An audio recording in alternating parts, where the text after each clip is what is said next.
Hey, how you guys doing? So you found the most powerful lights on the planet, period. The perfect sun spectrum works just like the sun. You don't have to do all the buttons, all that kind of stuff. You don't have to change from veg to flower cycle. Why? Because it is the sun indoors. Just like you don't. There's no dial for the sun for when you're vegging or flowering or any of that kind of stuff. It's not necessary. All you need is a timer. That's it. Simple, just like HPS. But unlike HPS, the perfect sun spectrum is like the sun and gives you nice tight node spacing and big frosty buds. Something that is unheard of with other types of LEDs out there. So what kind of light to get though? That's the problem. What light is best for you? And that's what this video is going to address. First off, if you are a commercial grower, get a Goliath. Hands down, it uses 575 watts. You get 2 to 3 pounds per light out of a 4x4 area. Just please be sure to follow the instructions on the best heights. It's a little different than HPS toward the end of the growing cycle. The last 3 weeks changes where you actually drop the light a little bit lower rather than raising it or leaving it the same like you would with HPS or with the doubling the Gavita, etc. And so far, I'm about to get 3 pounds right now or more off of one Goliath separated, isolated by itself in its own grow tent, and with the saw grow. Our last grow we got like 2.5 pounds. Before that was like 2.3 pounds. So this light is great potential for 575 watts. You can actually cut your bill in half just in the light alone in electricity. That's huge when you're running like 300 lights or even just 60 lights or 120 lights. Now for those growers that want to get maximum yields out of their tents, maybe they're doing a 10 by 10, 10, 8 by 8 tent, whatever you're doing, your grow space, still you want to go with the Goliath. Now the Goliath is a huge light, so for some people that might be inconvenient. For commercial growers, it doesn't matter that it's a 58-pound light and it's 2 feet by 2 feet, or 2.5 feet, excuse me, 2.5 feet by 2.5 feet. It's a large light. But with commercial grower, no problem. I grow with it. My Gorilla tent works just fine. The Gorilla tent holds the weight, no problem. I can do pull-ups in the Gorilla tent. Now here's the thing though, with the cob, it has some benefits, and the reason why you might want to go with the cob is if it's a lighter light, it still covers the 4x4. You still get the 2 to 3 pounds per light, especially when they're overlapping each other, like let's say 2 in an 8x4 area. But it does use 100 watts more of electricity. But it also is smaller, lighter, and it's able to do that because it uses the Cree cob lights. So the Goliath uses the Bridge Lux chips, American made in near San Jose, California, and then the cob uses the Cree cob lights, American made, along with Bridge Lux 5-watt diodes. So those are the lights for those that want the biggest yields possible out of your space. Both of them, again, cover 4x4 with great high average par. Matter of fact, the average par on both of those lights are higher than a 1,000 watt HPS. I have altered and made the Perfect Sun cob a little bit better than it was before, so that it definitely better than its prototype that I used and showed the measurements of. It was 569. Now it's about 575. So it's right around equal to 1,000 watt HPS. Whereas the Perfect Sun Goliath is a little bit higher at 582. That's average par at 2 feet away for 4x4. No other LED company on the planet can claim that with using right around 600 watts electricity. Period. They cannot, they will not. So these are the best lights for you. Now, if you're kind of a medium-sized grower, you got maybe a 3x3 tent, or you're growing in like a 2x4 closet. Maybe you can just use 2x, for that space with the Perfect Sun Dwarf Star. Dwarf Star is fantastic, great for vegging as well for commercial growers. It uses 275 watts electricity. Oh, another benefit about the cob, really quickly, let's go back for a second, is that it has 2 switches on it. So that way you have a seedling stage, which uses 2 of the cob lights on with the Bridge Lux around it, so it has a Perfect Sun spectrum. And then you have the other switch, turn that switch off. And you have the 4 cobs working, and then all 6 cobs working. So it just depends on how much power you want to go into your lights. And so it's seedling, and then beginning of veg, and then boom, turn it full power for the rest of veg and flower cycle. The Dwarf Star, amazing light at 200 and not I say 275. I meant to say 200 about 240 watts electricity. For 240 watts electricity, you can get 12 ounces off that plant. No one's really grown with it to its full potential yet. The highest I think is right around 11 ounces so far. But it can definitely do more than that. They're trying to do 1 plant. If you were to do like 4 smaller plants, you get a much bigger yield off that light. And or even more smaller plants, like a really good nice shrog where you're just getting like an ounce and a half off each plant, you know, and air pots, little like 2-gallon air pots. Right, so that's the Door Star. Next one is the Mini. The Mini is perfect. It uses only 125 watts, covers 2 by 2. It actually probably covers more like 2.5 by 2.5, but 2 by 2 with nice coverage with good sized buds. So far, we're getting we're right around the 5-ounce mark. So that's where it's at right now. I'm positive it can do better than that.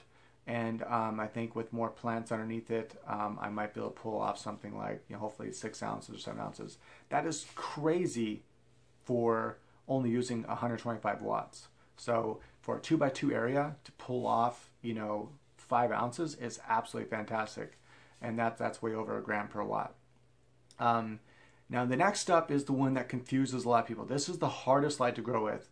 And I really only recommend it to people that want to experiment and want to do something different, and that is the Perfect Sun 1000.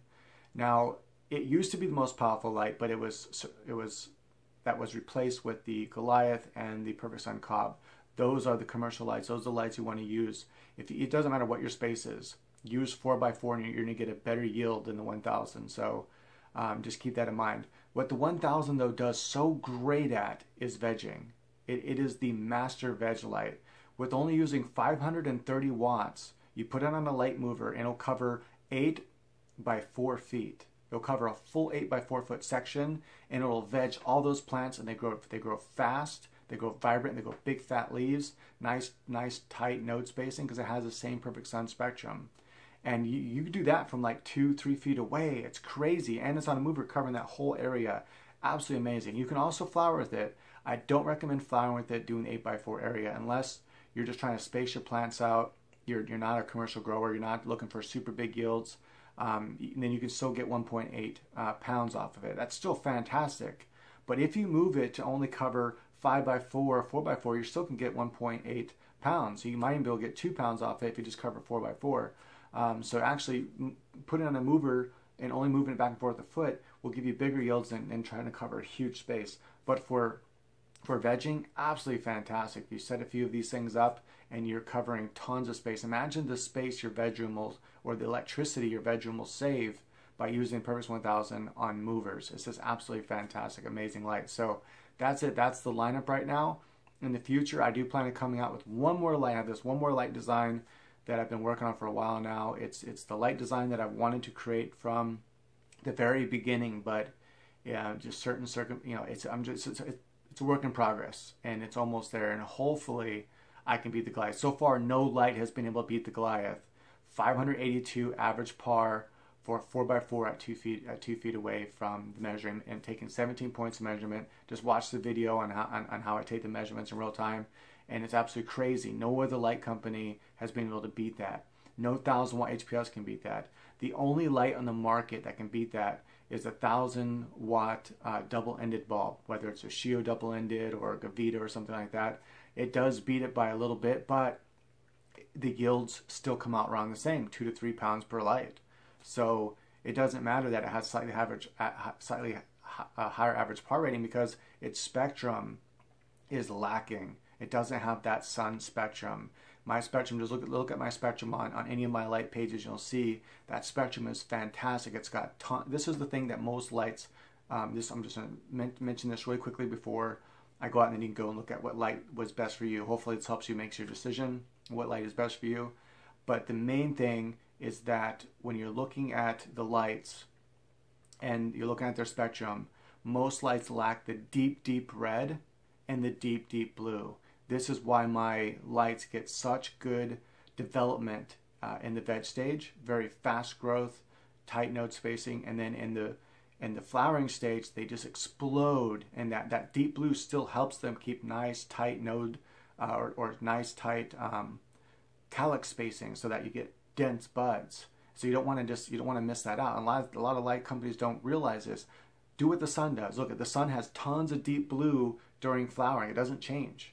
So as the seasons go and your plants start to flower, you're just getting lots of light. The spectrum remains the same. Tons of deep blue, tons of deep red, lots of orange, lots of light red, lots of yellow, lots of green, although you don't need as much green as the sun has. Mine still has lots of green in it. Has all that stuff that's useful though, the light blues all the way to the dark blues, from yellow from orange, light red, all the way to the deep reds, and infrared and UV, something the sun has that most lights don't have. And mine has an abundant of it. So it's absolutely fantastic. And that's how you can get these big, I mean, talking soda can sized buds, the kind of buds that you're usually getting off of Gavitas or a really good 1000-watt HPS setup if you have a good strain. And I've been able to do that with strains that typically don't get that big. And so that's absolutely fantastic. And one thing I've noticed about the Spectrum 2 is that it gives you just super tight nodes. Like I said, just some of the densest nugs ever, super frosty and nice and thick and everything, as long as you grow with them right and you have your environment all together. So there you go. Hopefully this will help you make your decision. So go ahead and check out the different pages of the lights I have to offer and see what's right for you. Most likely what's going to be right for you is the Perfect Sun Cob or the Goliath if you're looking for a big yield. Again, if you're more of a smaller grower, then maybe look at the Dwarf Star or the Mini. The Mini would be great for a smaller, but the Mini is still very powerful. It's not something you do like a little tiny little grow space. You know, you need at least 5 foot tall. A 5 foot tall space. If you don't have a 5 foot tall space, forget about it. My lights they penetrate way too deeply. They're way too powerful. Now, as the plants grow up, they can get within maybe 12 inches away from the Mini, but the problem is that that's during late flowering. So if your plants are getting up that tall during veg, then forget about it. You're going to burn your plant. So make sure to have that height. So I recommend getting a tent that has 2 by 2 by, let's say, 6 feet and 11 inches. Or if you have the height and the extension, then get the 7 feet 11 inches you can put inside your house if you have 8 foot tall ceilings. That would be what I recommend. You want that height. The taller you get your plants, the better. It penetrates down into them. Trust me. But nonetheless, if you have a shorter space and you know how to keep your plants short, then you can probably work with 5 foot tall ceilings. Maybe 4 foot tall. Not sections of ceilings, but space. All right. So there it is. And hope you enjoyed this, and hope this helps you make your decision like I already said. Go ahead and look at the lights. All right. Again, nothing beats them. I have a 90-day warranty, money-back guarantee. In fact, what I always recommend, I get a lot of people that call me and try to get me to sell them my light.